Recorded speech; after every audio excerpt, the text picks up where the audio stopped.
Glória a Deus. Exaltado seja o nome do Senhor. Vamos ouvir a palavra de Deus. Essa palavra que transforma as nossas vidas. Como é bom a segurança de aprender a melhor forma de viver nessa vida, que é obedecendo ao Senhor. E não há uma forma de obediência sem conhecimento. Para obedecermos regras, leis e até para agradarmos pessoas em amor, precisamos conhecer. Por isso que está escrito: conheçamos e prossigamos em conhecer ao Senhor.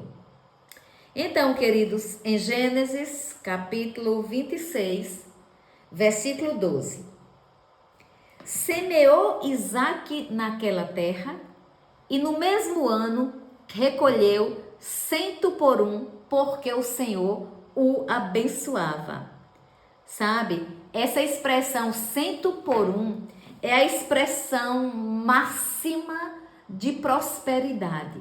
Quer dizer que Isaque estava enriquecendo muito, fora da norma, fora do comum. Ele estava enriquecendo, porque Deus era com ele. Enriqueceu-se o homem, prosperou, ficou riquíssimo.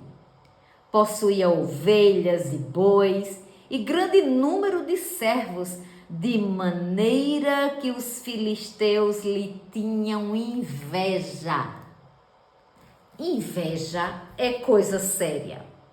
E inveja é tão sério isso, que a Bíblia, logo no início da história da humanidade, já traz a inveja para que a gente possa entender, evitar ao nosso redor, que é quase impossível evitar. Mas tem uma coisa que é possível, é guardar o nosso coração, para a gente mesmo não ter inveja dos outros. Agora veja bem, então os filisteus, eles estavam com raiva, né? A raiva chegou ao ponto de formar uma inveja, porque esse é um sentimento que só quem tem é quem está cobiçando as coisas dos outros. O invejoso, queridos, eles não admiram você. O invejoso, ele cobiça. Como psicóloga, eu gosto de defender as emoções, né? Então, eu defendo a raiva no sentido de a raiva é necessária, porque se a gente não tiver raiva de vez em quando de determinadas coisas, a gente não muda, né? Por exemplo, quando você fica vendo injustiças, você tem raiva. Então, nossas emoções, se elas forem controladas, elas são bênçãos. Agora, quando elas são exageradas, aí elas podem trazer adoecimento. Porque elas provocam todo tipo de reação no corpo da gente. Químicas, musculares, né? Às vezes a pessoa tem uma raiva e fica com o corpo todo dolorido. Porque isso é de emoção mesmo. Então, vamos ter a raiva, né? Porque precisamos mesmo nos emocionar, porque a gente não vive. As emoções, elas circulam. Então, a gente não vive o tempo todo com raiva, a gente não vive o tempo todo triste. Mas saiba que as pessoas às vezes ficam observando as outras e elas começam a ter raiva do sucesso das outras. E aí nasce a inveja. E foi isso que aconteceu aqui. Os filisteus viram que Isaque estava sendo abençoado a 100 por um, ou seja, demasiadamente abençoado, próspero, rico. E aí eles sentiram inveja. Vamos olhar o que é que eles fizeram, porque os invejosos, eles procuram sempre fazer alguma coisa para que você se prejudique. Eles sempre têm uma maldade escondida, porque a própria inveja alimenta Satanás. Disse Abimeleque a Isaque: aparta-te de nós, porque já és muito mais poderoso do que nós. Então Isaque saiu dali e se acampou no vale de Gerar, onde habitou. Isaac era tranquilo em Deus. Saiu. Não querem a minha presença. Aí saiu. E tornou Isaac a abrir os poços que se cavaram nos dias de Abraão, seu pai. Ou seja, ele permaneceu cavando poços. Ele não deixou que aquilo paralisasse ele. Então não deixemos a inveja de ninguém nos paralisar. Nem vamos também permitir, em nome de Jesus, que a inveja brote em nosso coração e a gente deixe ela crescer. Qualquer ser humano pode sim sentir em algum momento inveja de alguém, porque nós somos humanos, sujeitos a todo tipo de coisas. Agora, a diferença é, bateu na porta, recusa, saiba que é lixo, é como rancor. Para que ter raiva, rancor, ódio? Nesse sentido, essa emoção aí, esse emocional aí vai ficar tão abalado que doenças virão, com certeza. Então, Isaac prosseguiu, ele não parou. Ele não precisava de ser aplaudido para continuar a fazer o que ele sabia que era correto. Porque tem gente que é assim, né? Quando está sendo aplaudido, aí faz tudo bem feito. Quando recebe uma crítica, aí paralisa. Mas sabe, queridos, a gente sabe que se os aplausos é o único meio que a pessoa se motiva, na hora que a pessoa não for aplaudido, aí vai parar. E isso não convém. Sabe o que aconteceu?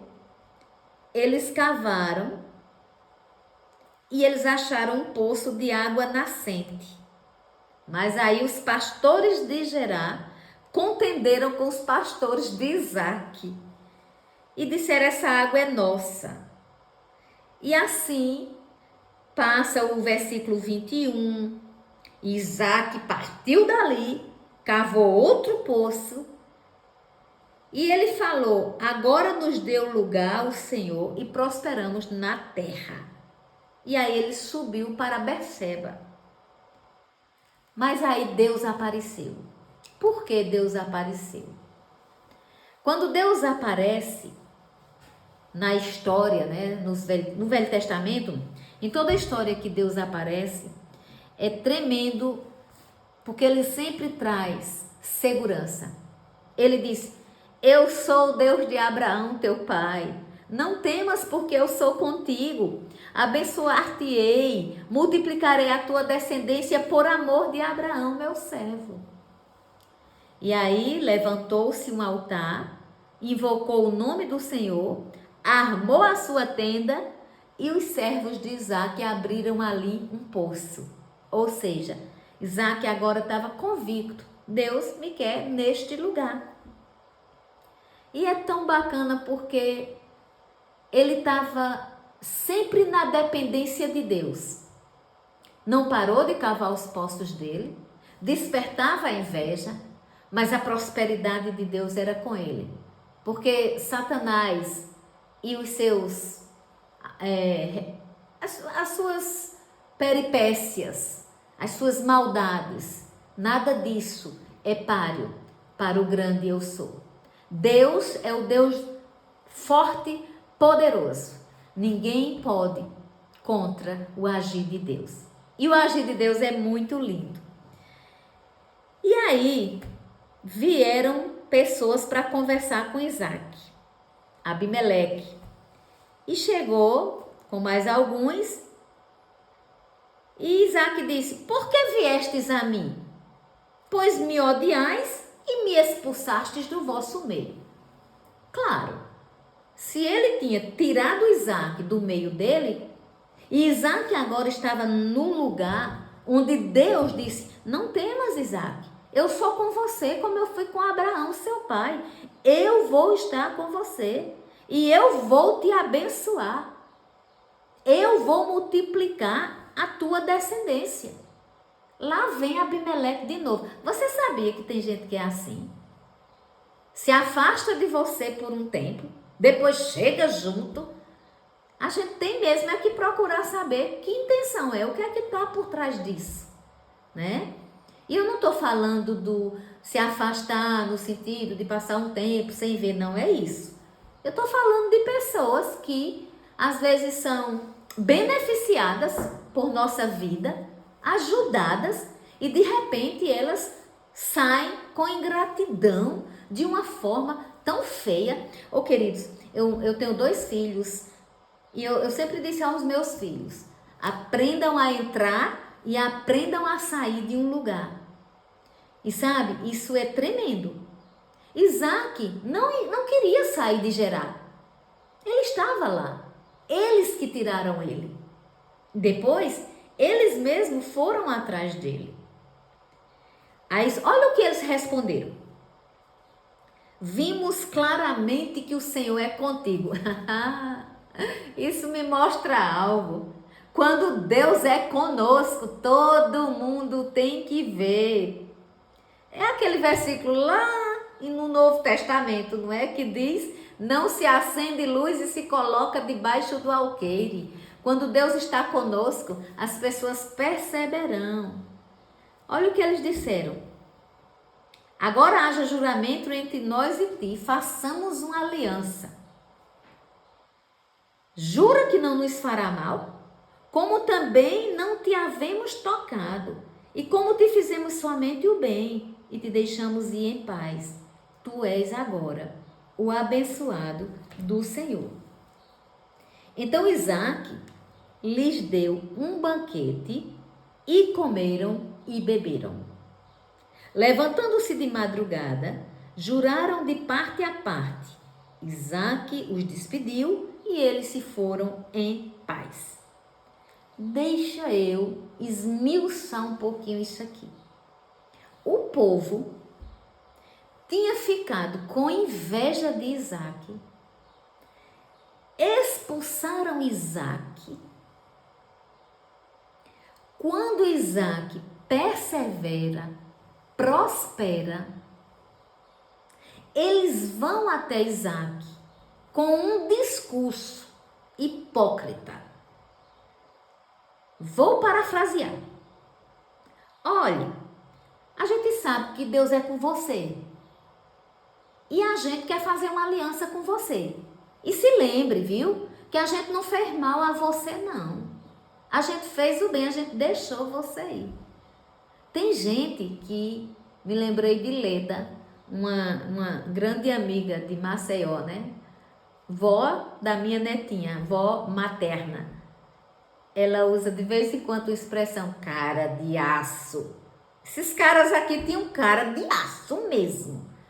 Porque fizeram o que fizeram e voltaram, né?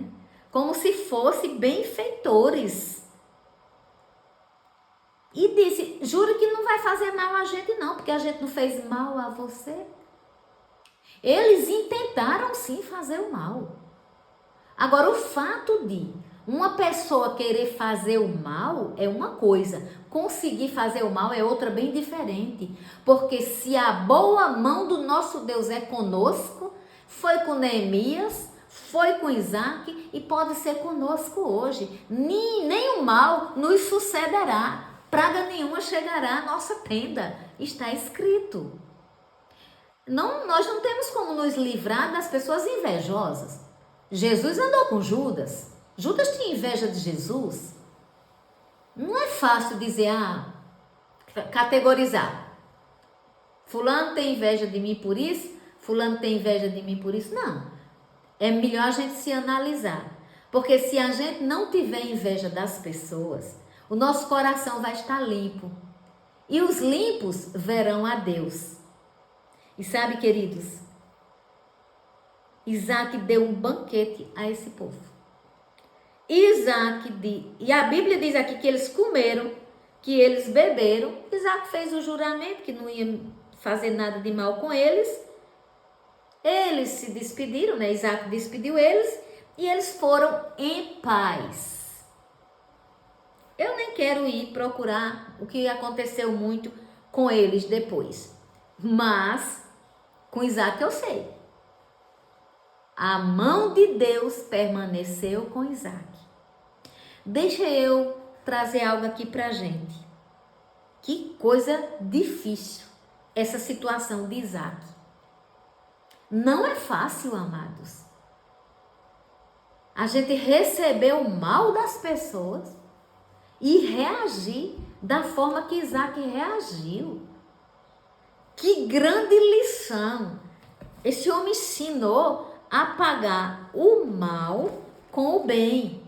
E isso não é fácil, porque nós temos nossa humanidade.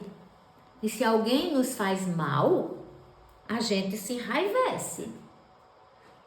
A gente fica triste. Por quê? Porque é muito difícil receber o mal sem fazer o mal.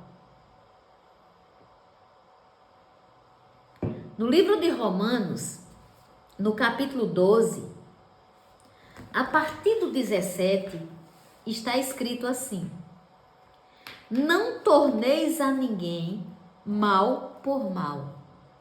Esforçai-vos por fazer o bem perante todos os homens. Se possível, quanto depender de vós, tende paz com todos os homens.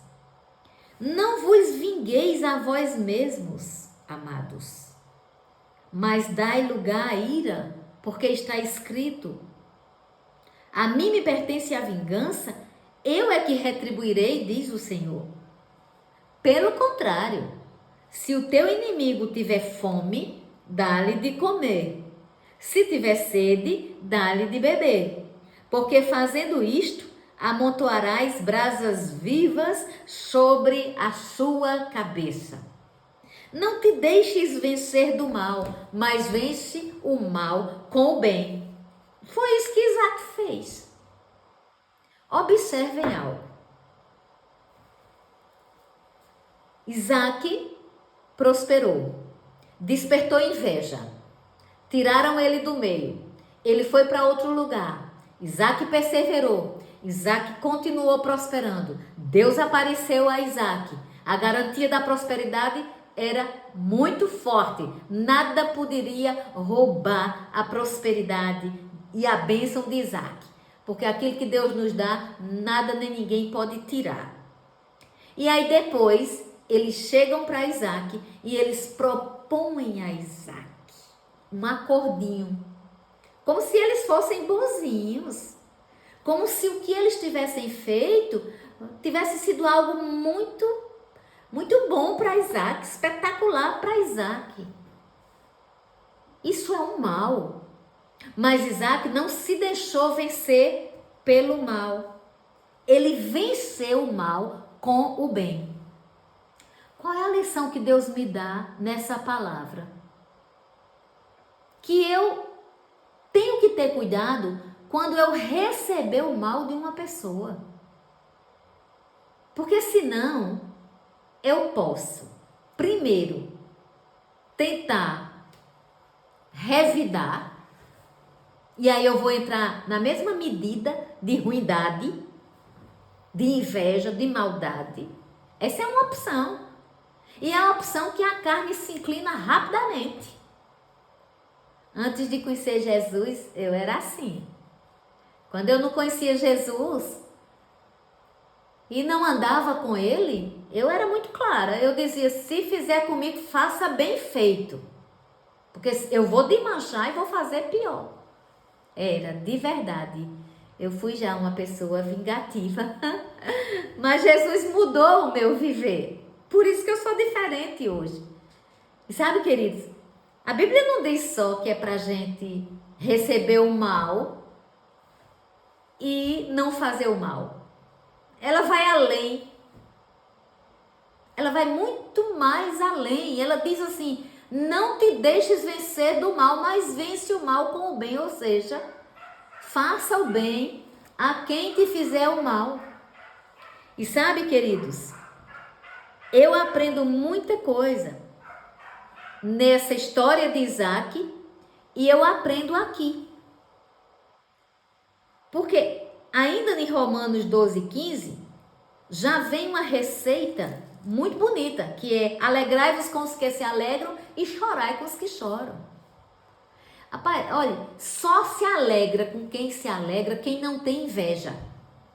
E eu não estou falando de alegria do sorriso falso, não. Eu estou falando de você e eu vermos alguém bem e nos regozijarmos e dizermos, Senhor, que coisa boa. Oh, eu fico tão feliz. Isso é alegrar-se com quem se alegra. Tristeza, amados, é uma coisa assim, eu costumo dizer assim, olha, é muito fácil chorar com quem chora. Às vezes a gente nem conhece a pessoa, mas se a pessoa estiver triste e chorando, aí a gente já tem até aquela vontade de chorar também. Porque é mais fácil. A tristeza vai nivelando as pessoas. As pessoas olham uma pessoa triste e elas podem ficar tristes também. É mais fácil elas ficarem tristes olhando para uma pessoa triste do que elas olharem para uma pessoa bem e se alegrar. Porque quando uma pessoa está bem, na maioria das vezes as outras só querem se alegrar se também estiverem bem. E essa não é a ordem do nosso Pai. Eu não preciso estar bem para eu me alegrar, ou no português melhor, alegrar-me com uma pessoa que estiver feliz. Eu tenho que ter um coração simples, bondoso e cheio de Deus. E depois eu tenho que ter o mesmo sentimento para com as pessoas.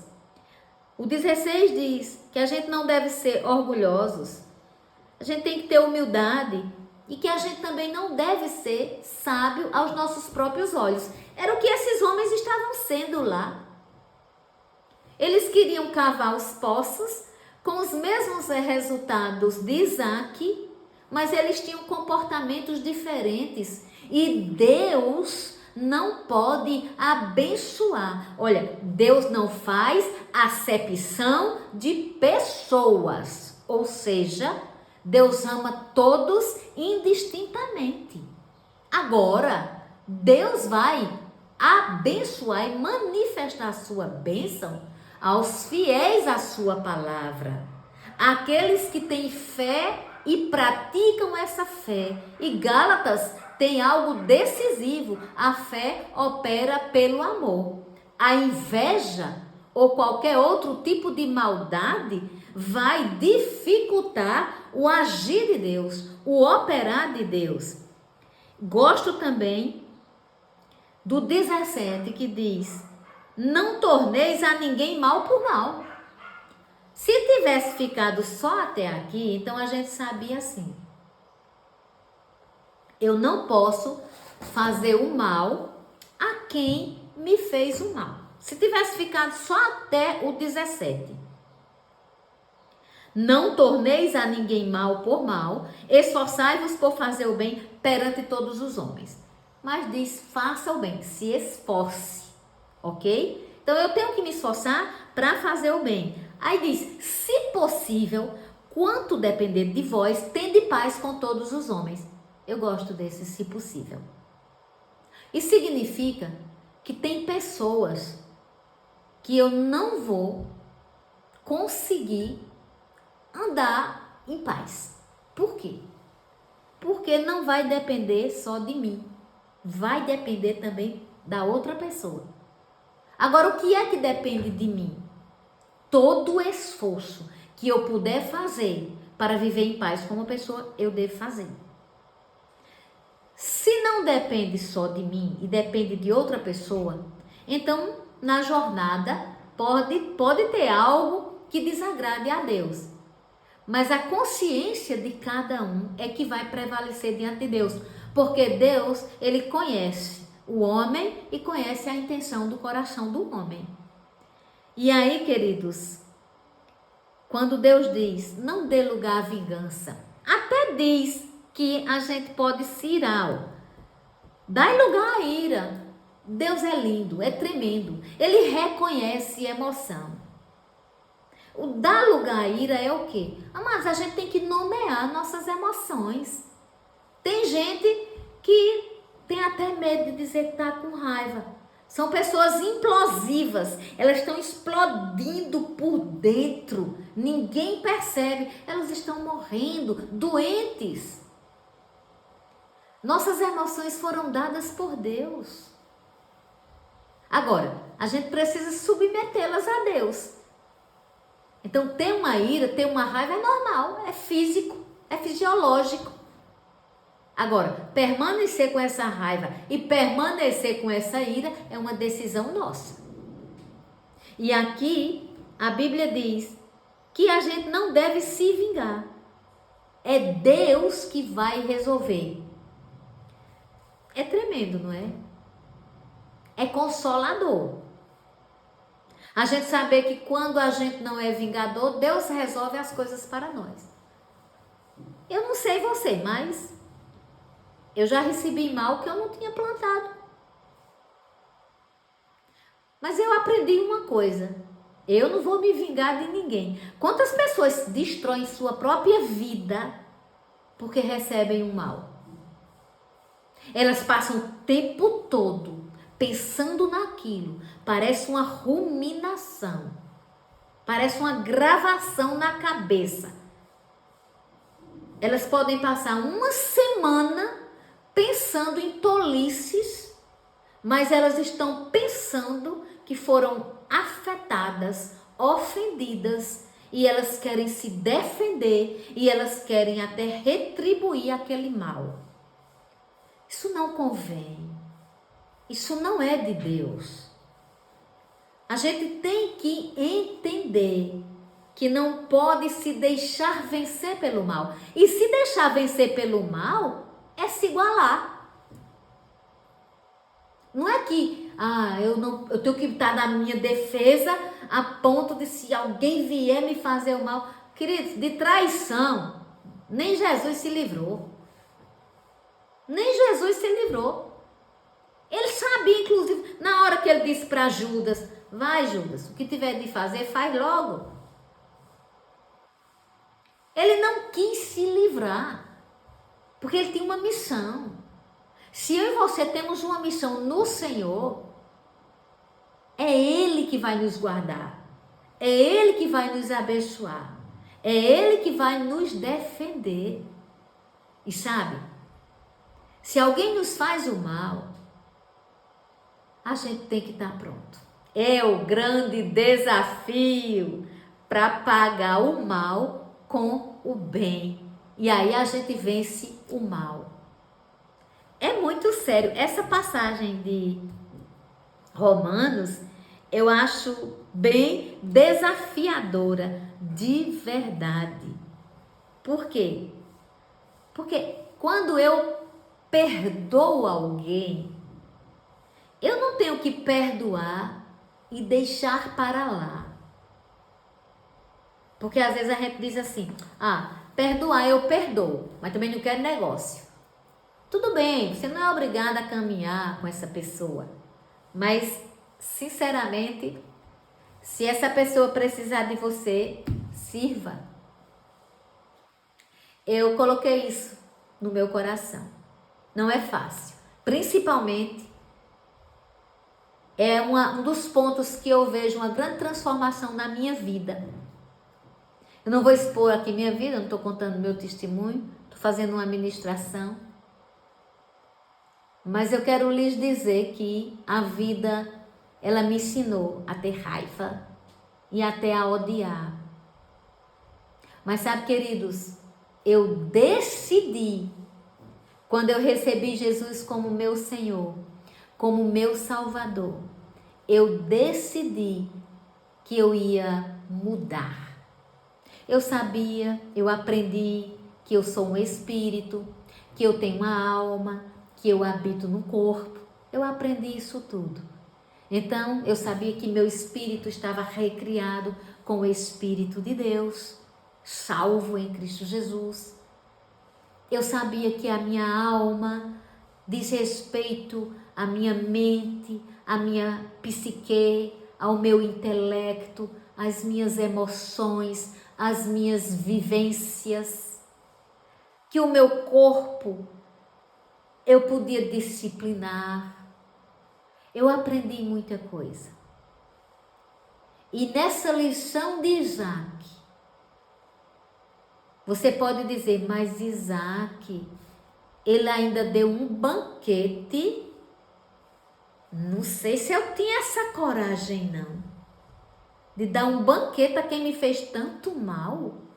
Isaac deu este banquete. Mas deixa eu lembrar. Lembra da história que Isaac era próspero, a 100 por 1. Lembra da história que Deus apareceu para Isaac e disse, não temas, eu vou te abençoar. Queridos, o que era um banquete para Isaac? Vamos querer ficar no lugar de Isaac e não desses filisteus. Isaac estava tão próspero que tinha um banquete para dar. E assim o fez. E ele não fez com malícia. Não foi assim, eu tenho, por isso que eu vou dar, porque eu vou mostrar. Não. Foi leve. Foi vida. É impossível estarmos com Deus e não termos o que oferecer. A nossa lição é o mal vencer. Se preciso for, prepare mesa para oferecer e dê graças ao Senhor, porque em Cristo Jesus a gente está sempre cheio, sempre abundante. A abundância é constante. Eu vim para que tenham vida e vida em abundância. E essa vida que ele veio nos dar diz respeito à prosperidade também. Mas a prosperidade, para ser manifesta em bens materiais, em banquetes, ela perpassa pela prosperidade do coração, pela motivação de ouvirmos a palavra e obedecermos. Então, em nome de Jesus, que essa palavra vinda de Deus muda um destino, eu já sei. Muda uma vida, eu já sei. Agora eu oro para que em nome de Jesus haja aplicabilidade dela em seu viver. Deus tem algo grandioso para você. Pare de se preocupar com quem inveja de você vai ter. Deixa o bem prevalecer. Em Cristo a ordem é vencer.